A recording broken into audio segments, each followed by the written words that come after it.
Husband insisted I be a good wife and let his mom move in with us even though she has made it clear that she doesn't like me. 3 weeks later, I packed my bags and left, but not before dropping the one truth that broke him completely. I, Leilani, 33, female, have been married to my husband Danny, 33, male, for 2 years now. We have had a stable marriage except for a few issues. One of these issues is Danny's mom Camilla, 53 female, who has never accepted me. She made it very clear from the beginning that she doesn't like me and that I am not good enough for her little boy.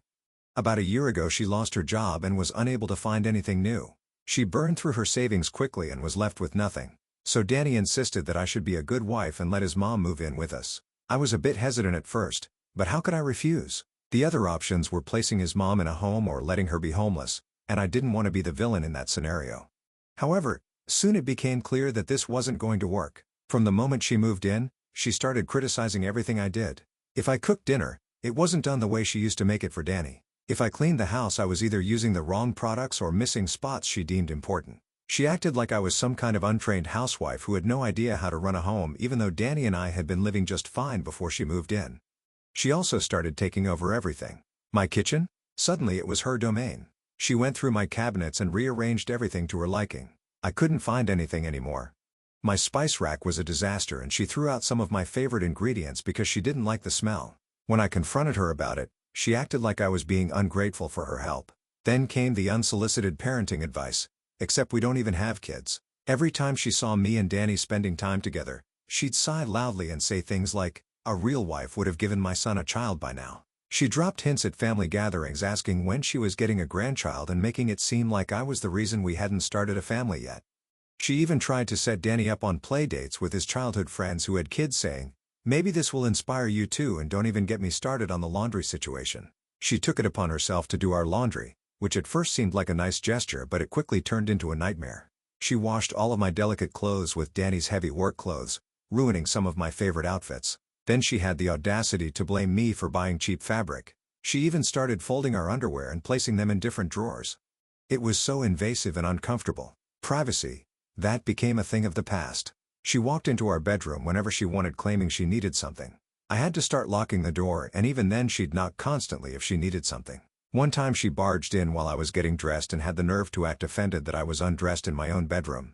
She also had opinions on everything I bought. If I came home with new clothes, she'd scoff and say something like, "Spending your husband's hard-earned money again?" If I got takeout after a long day at work, she'd make passive-aggressive comments about how I was too lazy to cook. The worst part? Danny never really stood up for me. He'd just brush it off and say things like that's just how she is or she doesn't mean it like that. It got to the point where I dreaded coming home. I started staying late at work just to avoid seeing her. I found excuses to run errands that didn't even need to be done, just so I could have a moment of peace. My home no longer felt like mine. It felt like I was living in someone else's house, tiptoeing around trying not to set off the landmine that was my mother-in-law. And the cherry on top? She acted like she was the queen of the house. She took over the living room, watching whatever she wanted on TV and blasting the volume. If I wanted to watch something, she'd sigh dramatically and say, "I guess I can go to my room if you really don't care about my entertainment."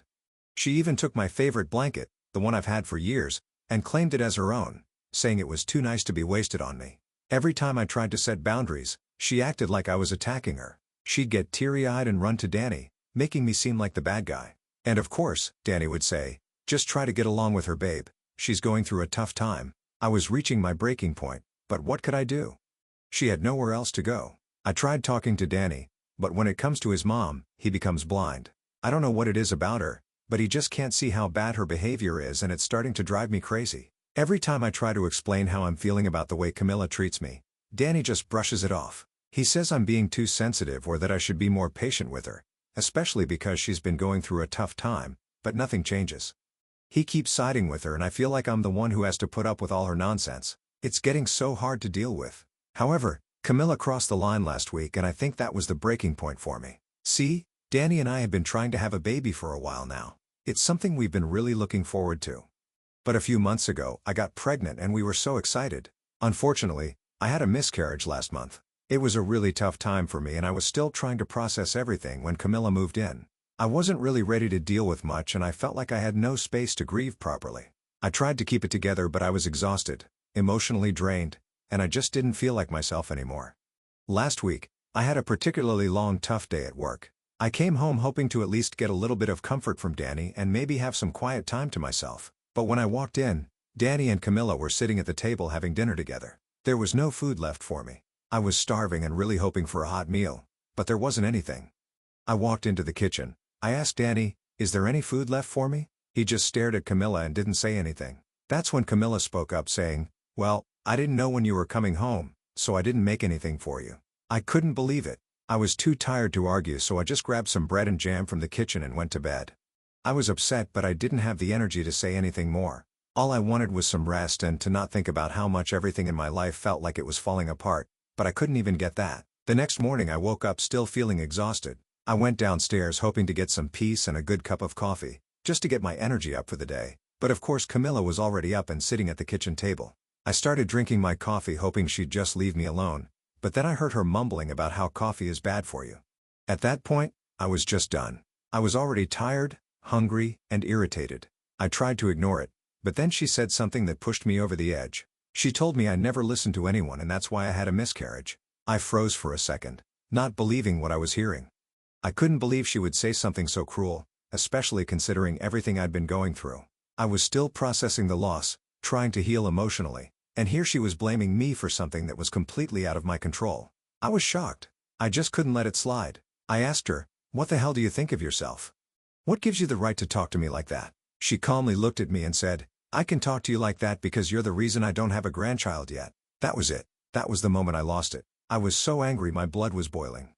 I told her to shut the hell up and just walked away for a moment to gather myself, but I was fuming. I could feel my heart pounding in my chest. I didn't want to yell, but I couldn't hold it in anymore. I wanted to tell her how hurtful and disrespectful she was, how much she was pushing me to my breaking point, but I didn't know where to start. Of course, Danny heard all the yelling. He came down to see what was going on. I told him exactly what Camilla had said. I was shaking, trying to keep my voice steady, but I was so furious. I just wanted him to see how bad it was, how his mom's behavior was completely out of line. And then Danny said that I should just ignore her because she's old and wants a grandchild. He said I should understand that she's upset and wants to be a part of our lives and that I should just let her talk like that because she's his mom. I couldn't believe what I was hearing. It was like he was telling me that my feelings didn't matter, that Camilla's feelings and desires were more important than anything I had gone through. It felt like a slap in the face. I had just experienced the most heartbreaking thing in my life and here was Danny siding with his mom instead of standing by me, his wife. He wasn't even trying to defend me or tell her that what she said was wrong. He was just saying, "She's old, she wants a grandkid, you should let it go." I was done. I couldn't handle it anymore. I told him, "If that's how you feel then maybe you should leave me because I can't get pregnant again." The words slipped out before I could stop them. I didn't mean to say that but it just came out in the heat of the moment and the worst part was it was true. I couldn't get pregnant again. I packed my bags, grabbed my things and left the house. I didn't even know where I was going but I couldn't stay there. I couldn't stay in a place where I felt so disrespected and unloved. I felt like Danny had chosen his mom over me and that's something I couldn't accept. So I left and ended up at a friend's place. Now I'm sitting here still trying to figure out what to do next. I never meant to hurt Danny, but I was so angry and hurt by what he and his mom were doing. Maybe I shouldn't have said that about not being able to get pregnant again that way and should have waited for the right time, but I was at my breaking point. I had tried to explain my feelings and nothing had changed. So here I am. I'm wondering, am I the a-hole for what I did? I know I'm angry, but was walking out too much? Did I overreact? I feel like I'm in the wrong but at the same time I just couldn't keep letting Camilla walk all over me and let Danny turn a blind eye to it. What do you guys think? Update 1. Hi everyone. First off, thank you for all the comments on my last post. A lot of you called me in a hole for not telling Danny sooner about not being able to get pregnant, and I want to try and clear some things up. I get where you're coming from, and I definitely understand why you'd feel that way. But, honestly, it's a lot more complicated than it probably seems. The truth is I needed some time to process everything before talking about it with Danny. I mean, how do you even bring that up? It's not an easy thing to say. And I wasn't ready to tell him when I first found out. I only just learned that I couldn't get pregnant again less than a week before Camilla moved in. It was a lot to handle and I was still trying to understand how I was supposed to move forward with everything. It felt like my world had been turned upside down. And then, on top of that, Camilla moved in. I don't know if that makes sense but I was completely overwhelmed and I didn't know how to process everything let alone talk about it with Danny. But yeah, I do understand now that I shouldn't have said what I said to Danny especially in front of her. I was just so angry in that moment I let everything spill out. I know that wasn't the right way to handle it and I'm sorry for that. I didn't mean to hurt anyone, but I honestly didn't know how to deal with it all, especially with her in the house.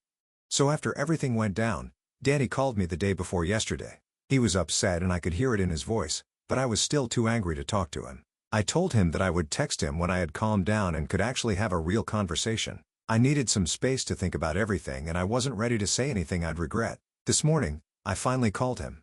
I had been thinking a lot and I was ready to talk even if it was going to be hard. He came to see me at my friend's place. I wasn't sure what to expect, but we sat down and started talking.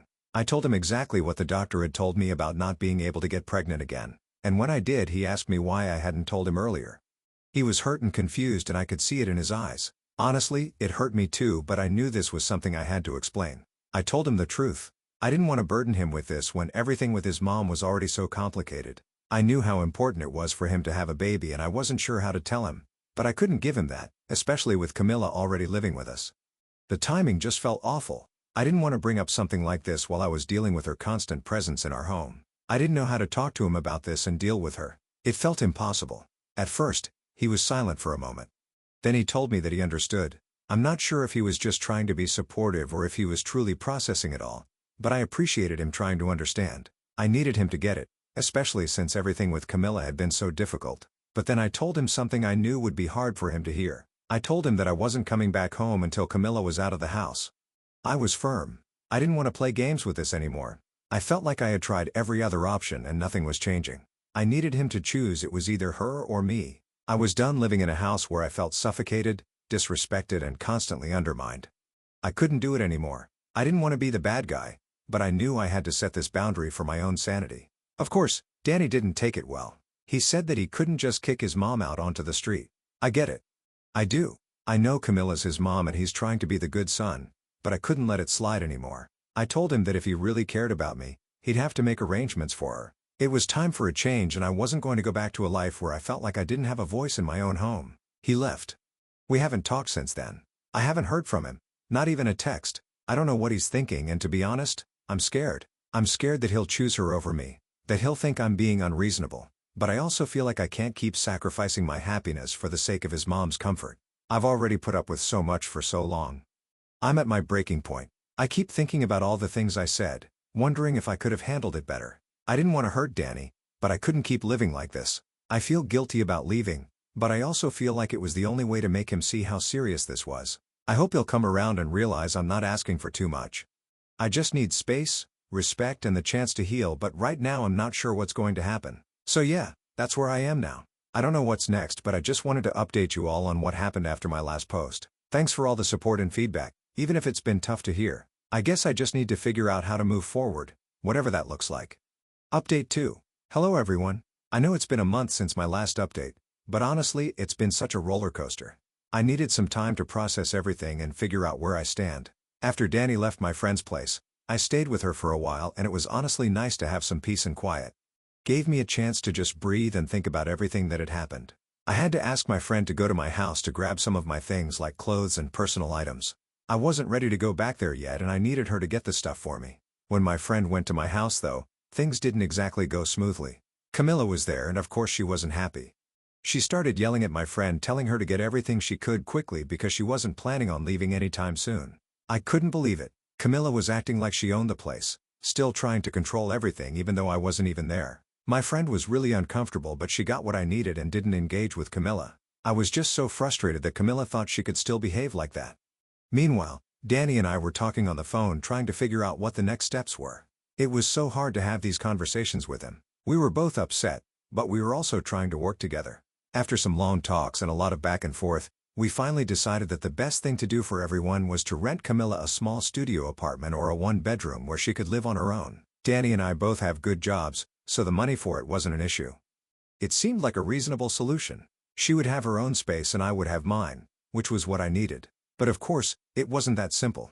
When we told Camilla about the plan, she wasn't happy at all. She started crying every evening saying that she couldn't believe her own son was doing this to her. It was heartbreaking for Danny. I could tell. He's torn between me and his mom, and every time she cried, it felt like he was losing a piece of himself. It was really hard to watch, but I also knew I couldn't just let her stay at our house. I had already given so much. I couldn't keep living in a space where I felt suffocated. We started looking at apartments together and Danny and Camilla would visit them while I stayed out of it. Honestly, I didn't want to be around her. I couldn't deal with her constant negativity and her refusal to accept the situation. Every place they visited, Camilla would find something wrong with it. The kitchen was too small. The bathroom wasn't nice enough, or she didn't like the color of the walls. It was like she wasn't even trying to make this work. I couldn't believe it. She was so picky, but at the same time, she wasn't willing to leave the house and give us space. It was honestly starting to feel like she just didn't care about anything except staying with us. I've made it very clear to Danny that I don't want to see Camilla during this process. I've told him that I won't be involved with any of this because every time I'm around her it just feels like things get worse. It's like she's pushing all my buttons on purpose and I just can't handle it anymore. Danny's been understanding to some degree, but I can tell that it's hard for him too. He wants to make everyone happy, but I think he's starting to realize that it's impossible to please both of us at the same time. So, this is where we're at right now. We've been looking at places for Camilla and it's been dragging on because she refuses to settle on anything. I'm starting to wonder if she will ever be okay with moving out or if she'll continue to try to manipulate Danny into keeping her with us. I can't even imagine how things will play out from here, but all I know is that I need space and I need her to be out of our lives for good. I can't keep living in a situation where I'm constantly walking on eggshells. It's been tough. There's still a part of me that feels bad for Camilla, but there's a bigger part of me that just wants peace in my own home. I've tried to be patient. I really have, but at this point, I'm not sure how much more I can give. I love Danny, but I also need to take care of myself. I don't know how this is all going to work out, but I hope things get better soon. I'll keep you all updated as things progress. Thanks again for all the support and advice. It really means a lot to me. Update 3. Hi everyone. It's been about 4 months since my last update and I know a lot of you have been wondering how things turned out. So I finally have some updates to share. I've really been reflecting a lot and it feels like time has flown by, even though these months have felt like a roller coaster. So after weeks and weeks of searching for apartments, Camilla finally agreed to a place. It was a small studio that was about 10 minutes away from our place. I won't lie, I didn't exactly love the place, but at that point, I was just relieved we had something. It wasn't ideal, but I accepted it as a compromise. I didn't want to keep fighting about it. The important thing was that she was going to have her own space, and it seemed like she was at least agreeing to move out even if I didn't totally feel comfortable with the location. Now I'm sure many of you are wondering if I had forgiven Camilla or if things had gotten better, but that's not really the case. I made it very clear to Danny that even though Camilla was moving out, that didn't mean she could just pop by whenever she wanted. I told him flat out that she wasn't welcome in our house without an invitation, and if she wanted to see him he could go visit her at her place. I was very firm about this because I needed my space. I needed things to go back to normal for Danny and me, and having her in our lives constantly was never going to be part of that picture. But let me tell you, Camilla wasn't going down without a fight. After she moved out, she didn't just quietly go on with her life, no. She started using other tactics to try and get Danny to spend more time with her and stay with her. She got some of our relatives involved, calling both me and Danny, trying to guilt us into letting her back into the house. She said things like, "How could you be so cold to your own mother? And I'm your only family, don't you care about me?" It was honestly so draining. It didn't stop there though. Camilla even tried to play the health card. She started calling Danny, telling him that her health was getting worse and that she needed him to take care of her. She tried to guilt him into staying with her, saying she didn't know how long she had left. It was like she thought that by playing the victim, we somehow let her stay with us again. It was honestly exhausting and I could see it was wearing Danny down. I had to remind him he couldn't let her manipulate him like that. It wasn't healthy for any of us, and the truth was she needed to stand on her own 2 feet. I won't say it was easy. It was hard, especially for Danny. He's a good person. I could see how torn he was, but he stuck to his guns. He didn't cave and eventually Camilla started backing off. It was like she realized she couldn't keep using these tactics to control us. And you know what? That was a relief. About a month ago, I finally moved back into the house. I had been staying with a friend for a while, but I knew I needed to go back home, especially since things with Camilla have calmed down a bit. I needed to get back to a normal routine. Moving back in was both a relief and a bit strange. It was like things were finally getting back to normal with Danny. But there was still this lingering tension, especially since we hadn't fully resolved everything with the whole surrogacy thing. Speaking of which, Danny and I have been talking more about looking into surrogacy. I'm still not entirely sure about it, to be honest. It's a big step and I'm not 100% certain about whether it's the right choice for us, but I've been thinking a lot about it and I know Danny's serious about it. We've had some deep conversations about what it would mean for us as a couple and I can see how much he wants a family of our own, but I'm also still processing everything that's happened in the last few months. It's a lot to take in. We're not rushing into anything, but it's something we're considering and I'll keep you all updated on what we decide. So yeah, this is going to be my last update. Things are calmer now and I feel like we're on the right path even if it's a bit uncertain. I just wanted to thank everyone for all your support and advice during these past few months. You've all helped me process so much and I've really appreciated hearing from you. I hope that whatever happens next we can all move forward with more clarity and peace. Thanks again and take care everyone.